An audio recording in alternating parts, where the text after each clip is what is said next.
नमस्ते दोस्तों, अगर आप एक सीनियर सिटीजन है जिसकी उम्र 50 वर्ष से लेकर के 60 वर्ष या फिर उससे अधिक है, या फिर आप एक सुपर सीनियर सिटीजन है जिसकी उम्र 80 वर्ष से अधिक है और आप हर महीने एक रेगुलर मंथली इनकम जनरेट करना चाहते हैं, तो ये स्कीम आपके लिए बहुत ही फायदेमंद साबित हो सकती है। इस स्कीम में आपको सिर्फ एक बार इन्वेस्टमेंट करना होता है और उसके बदले में आपको हर क्वार्टरली इनकम मिलती रहती है। दोस्तों, यहाँ पर आप 10,250 रुपए तक की मंथली इनकम ले सकते हैं, 20,500 रुपए तक की क्वार्टरली इनकम ले सकते हैं और 61,500 रुपए तक की क्वार्टरली इनकम ले सकते हैं। ये कैसे पॉसिबल है, इसको आज की इस वीडियो में मैं डिटेल में कवर करने वाला हूं और आपको इस स्कीम की कंप्लीट जानकारी देने वाला हूं। इसीलिए अगर अभी तक आपने हमारे इस चैनल को सब्सक्राइब नहीं किया है तो चैनल को तुरंत सब्सक्राइब करके बेल आइकन को भी प्रेस कर देना। दोस्तों, इस स्कीम में वर्तमान में 8.2% प्रति वर्ष ब्याज मिलता है, जो कि किसी भी सुरक्षित सरकारी योजना में सबसे अधिक है। आज हम इस योजना के हर एक पहलू को विस्तार से समझने वाले हैं। सबसे पहले हम ये समझते हैं कि इस योजना में कौन कौन व्यक्ति अपना खाता खुलवा सकते हैं। देखिए, सीनियर सिटीजन के लिए पात्रता की शर्तें बेहद ही सरल है। पहली शर्त यह है, 60 वर्ष या फिर उससे अधिक आयु के कोई भी भारतीय नागरिक इस स्कीम में अपना खाता खुलवा सकते हैं। दूसरी शर्त यह है, जो 55 वर्ष से लेकर के 60 वर्ष की आयु में वीआरएस यानी कि वॉलंटरी रिटायरमेंट या फिर सुपर एन्युएशन के अंतर्गत रिटायर हुए हैं, वे भी पात्र हैं, लेकिन उन्हें रिटायरमेंट की तारीख से 1 महीना के भीतर ही खाता खुलना अनिवार्य है। तीसरी शर्त यह है, डिफेंस यानी कि सशस्त्र सेना के जवान जिनकी उम्र 50 वर्ष से अधिक है, वो भी इस स्कीम का लाभ उठा सकते हैं। ध्यान देने वाली बात यह है, एनआरआई यानी कि अनिवासी भारतीय और एचयूएफ यानी कि हिंदू अनडिवाइडेड फैमिली के इस योजना के लिए वे पात्र नहीं हैं। और एक महत्वपूर्ण बात यह है, खाता एकल यानी सिंगल अकाउंट भी खोला जा सकता है और दूसरा यह है कि खाता जॉइंट भी खोला जा सकता है, लेकिन जॉइंट अकाउंट केवल पति या फिर पत्नी के साथ ही संभव है। एक व्यक्ति के नाम पर एक से अधिक खाते हो सकते हैं, बशर्ते सभी में कुल मिलाकर 30 लाख रुपए से जमा लिमिट अधिक नहीं होनी चाहिए।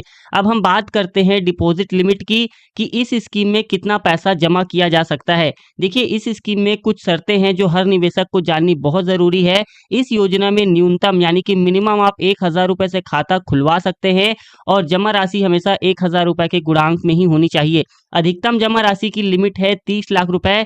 यह सीमा पहले 15 लाख रुपए थी, जिसे सरकार ने बढ़ाकर 30 लाख रुपए कर दिया है, बुजुर्गों को अधिक निवेश करने का मौका देने के लिए। उदाहरण लेकर चलते हैं, मान लेते हैं यदि आप 30 लाख रुपए सीनियर सिटीजन सेविंग्स अकाउंट में जमा करते हैं तो 8.2% करंट इंटरेस्ट रेट के बिहाफ में हर तिमाही पे आपको लगभग 61,500 रुपए मिल सकते हैं और पूरे साल की आमदनी हो सकती है 2,46,000 रुपए की हो सकती है, बिना कोई भी जोखिम उठाए। और एक जरूरी बात, एक खाते में केवल एक ही बार जमा होती है। खाता खोलने के बाद न राशि बढ़ाई जा सकती है और न ही इसे घटाई जा सकती है। जमा की गई राशि पर सेक्शन 80C के तहत आयकर में छूट भी मिलती है, लेकिन ब्याज आय पर टैक्स लागू होता है। यदि ब्याज 50,000 रुपए से अधिक है तो टीडीएस भी काटा जाएगा। अब हम बात करते हैं इसके बेनिफिट की।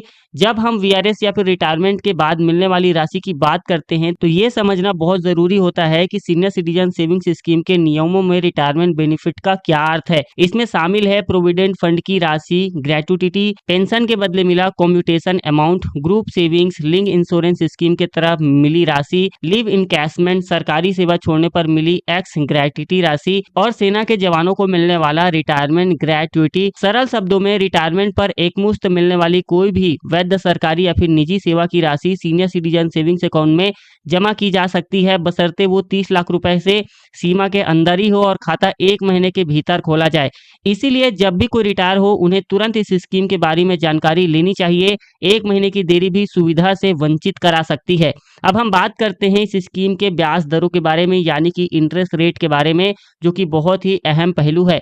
यहाँ पर वर्तमान में 8.2% प्रति वर्ष का ब्याज मिलता है और ये ब्याज तिमाही आधार पर दिया जाता है, यानी कि हर 3 महीने में एक बार आपको आपके खाते में राशि आ जाती है। ब्याज भुगतान की तारीखें हैं 1 अप्रैल, 1 जुलाई, 1 अक्टूबर, 1 जनवरी, यानी सरल भाषा में कहूं तो 4 बार आपको निश्चित आमदनी होने वाली है। अगर हम इसके इंटरेस्ट रेट की तुलना करें, जैसे कि सीनियर सिटीजन सेविंग्स अकाउंट में 8.2% का इंटरेस्ट मिल रहा है, वहीं पर फिक्स डिपॉजिट पे 6 से लेकर के 7% का इंटरेस्ट रेट देखने को मिलता है। और वहीं पर अगर हम इसे कंपेयर करें पीपीएफ से तो वहां पर 7.1% का मिल रहा है। सीनियर सिटीजन सेविंग्स स्कीम वरिष्ठ नागरिकों के लिए सबसे अधिक और सबसे सुरक्षित और सरकारी गारंटी का रिटर्न देने वाला स्कीम है। एक महत्वपूर्ण बात यह है कि सरकार हर तिमाही पर ब्याज दर की समीक्षा करती है, लेकिन जब आपने खाता खोला या फिर उस समय जो दर थी वो दर आपके पूरे 5 साल तक लॉक इन रहती है। सलाह यह है कि यदि आप ब्याज दर समय पर नहीं निकालते तो राशि आपको पोस्ट ऑफिस सेविंग्स अकाउंट में जमा होती है।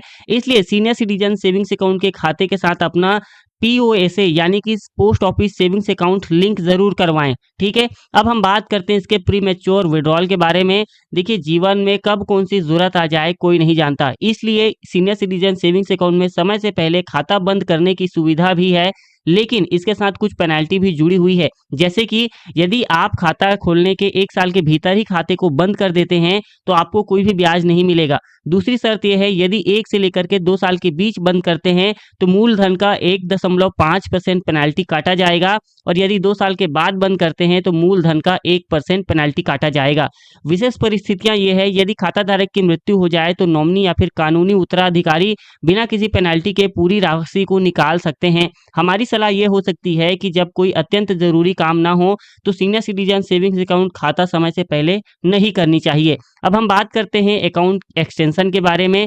खाते की अवधि 5 साल होती है, लेकिन क्या 5 साल बाद यह खाता खत्म हो जाता है? तो नहीं, आप इसे आगे भी बढ़ा सकते हैं। 5 साल पूरे होने के बाद खाते को 3 साल के लिए एक बार और बढ़ाया जा सकता है। इसके लिए आपको मैच्योरिटी के 1 साल के भीतर ही लिखित आवेदन देना होता है। महत्वपूर्ण बात यह है कि विस्तारित खाते पर उस समय की लागू ब्याज दर मिलेगी, न कि पुरानी ब्याज दर। एक्सटेंशन का सबसे बड़ा फायदा यह है कि एक्सटेंडेड अकाउंट को 1 साल बाद कभी भी बिना किसी पेनल्टी के बंद किया जा सकता है। यदि आप मैच्योरिटी के बाद न एक्सटेंशन ले और न ही खाता बंद करें तो वो खाता पोस्ट ऑफिस सेविंग्स अकाउंट की दर से ब्याज देता रहेगा, जो बहुत ही कम होती है। इसलिए समय पर फैसला लेना बहुत जरूरी है।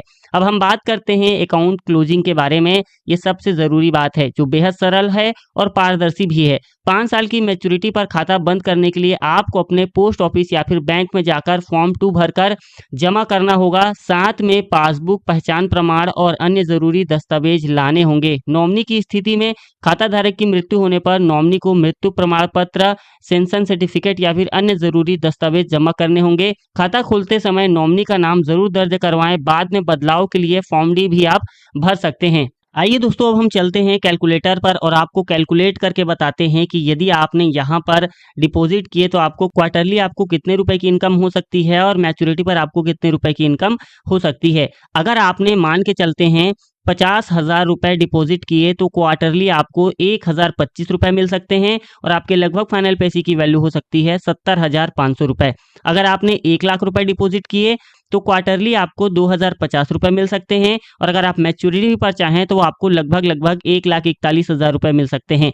अगर आपने 5 लाख रुपए डिपॉजिट किए तो आपको क्वार्टरली 10,250 रुपए मिल सकते हैं, और अगर आप मैच्योरिटी पर चाहें तो आपको मैच्योरिटी पर 7,05,000 रुपए मिल सकते हैं।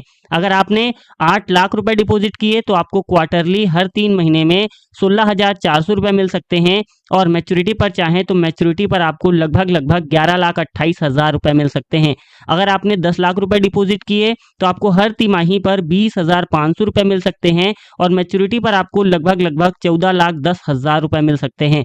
और अगर आपने 20 लाख रुपए डिपॉजिट किए तो आपको हर 3 महीने में 41,000 रुपए मिल सकते हैं, और मैच्योरिटी पर आप चाहें तो आपको लगभग 28,20,000 रुपए मिल सकते हैं। अगर आपने 30 लाख रुपए यानी कि मैक्सिमम डिपॉजिट किया तो आपको हर 3 महीने में लगभग 61,500 रुपए मिल सकते हैं, और मैच्योरिटी पर लगभग 42,30,000 रुपए मिल सकते हैं। दोस्तों, ये जो हमने आपको कैलकुलेशन बताए हैं वो करेंट इंटरेस्ट रेट के बेसिस में बताए हैं। भविष्य में जो इंटरेस्ट रेट हैं वो कम भी हो सकते हैं और ज़्यादा भी हो सकते हैं, इसकी यहाँ पर कोई गारंटी नहीं है। तो दोस्तों, मिलते हैं हम अगले वीडियो में। तब तक के लिए जय हिंद, जय भारत।